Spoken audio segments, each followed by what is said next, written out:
The Vanishing Trail. The dense, ancient, willowed-back hollow forest stood silent, caught into the pale moonlight. Locals warned never to enter. After dark, the trees weren't just old. The arbustar whispered. Some said the wind carried the voices of those who had vanished inside. James and his friends, Tom, Ashley, and Mike, were seasoned hikers. They laughed at the town's ghost stories. That night, armed with flashlights and a thirst for adventure, they decided to take the forbidden trail. As they walked, an eerie silence swallowed the usual sounds of the forest. No birds, no insects, only the crunch of their footsteps. Then, the whispering started. A soft, raspy murmur slithered through the trees. It wasn't the wind. The voices were too clear. Turn back. Ashley froze. Did you hear that? Tom chuckled nervously. Just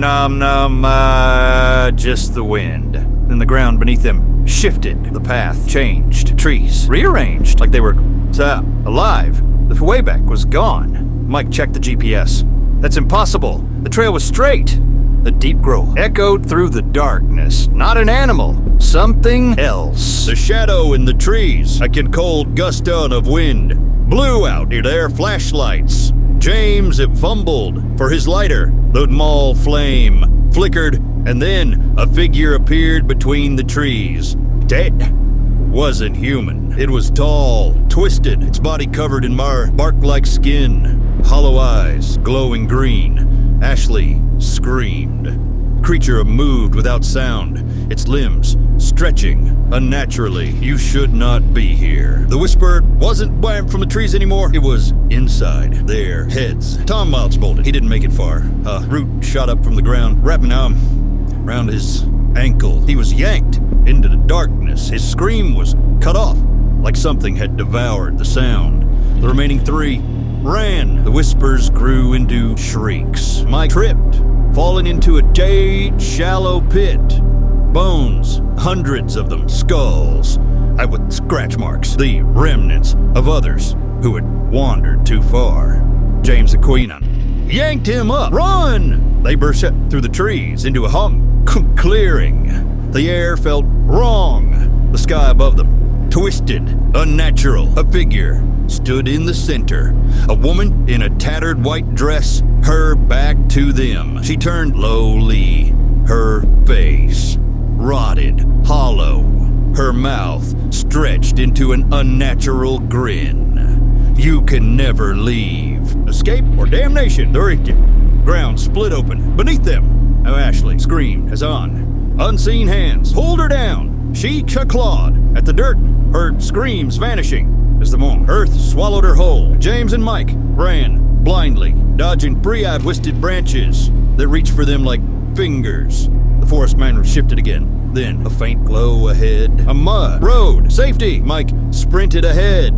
Just as he reached the edge, something invisible snatched him back into the trees. His scream faded instantly. James collapsed onto the pavement, gasping. The forest behind him was silent, still. Then headlights. A truck screeched to a halt, and an old man stepped out, shaking his head. Another one. James looked up, confused. But please, help. The man sighs. You got lucky. The forest lets one go. James turned back to the trees. Dozens of glowing eyes stared at him from the darkness, whispering, calling him back.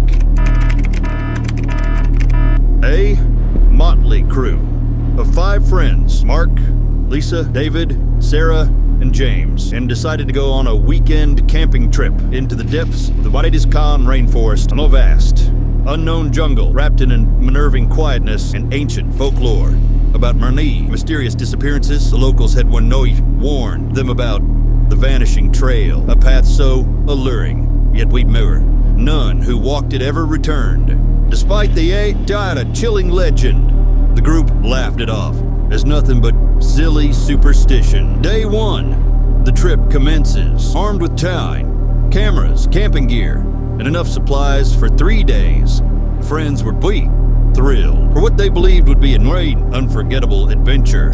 As they ventured deeper It felt as though the jungle was swallowing them whole. With each step, sound around them faded, diminishing until there was only silence. The towering trees, wrapped in thick, twisting vines, cast dark, menacing shadows as night crept in. That evening they set up camp beside a small, murmuring stream. Laughter and ghost stories filled the air, yet one Mark felt uneasy. Something was yeetala off. Their GPS malfunctioned. Their phones had no signal. The compass spun wildly, unable to find Baba. True north. Could be a glitch, James chuckled, dismissing the strangeness. Day 2, the first omen. As the first rays of sunlight pierced the jungle, David, the first to wake, gasped.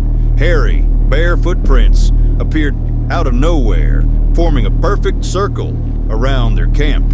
They were huge. No human feet could be all that wide. The tracks led into the wide, thick fog, disappearing into the shadowy depths of the jungle. Probably just an animal, Sarah said, but even with Dean, she didn't sound convincing. As they continued their trek, the jungle fell into a dead, unnatural silence.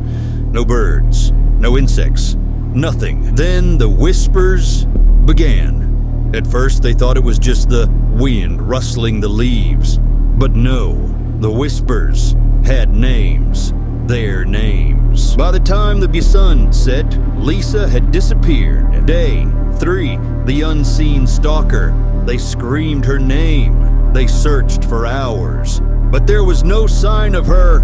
That night, something moved around their boy's tent. Heavy footsteps, a shadow more than a man, loomed just beyond the light.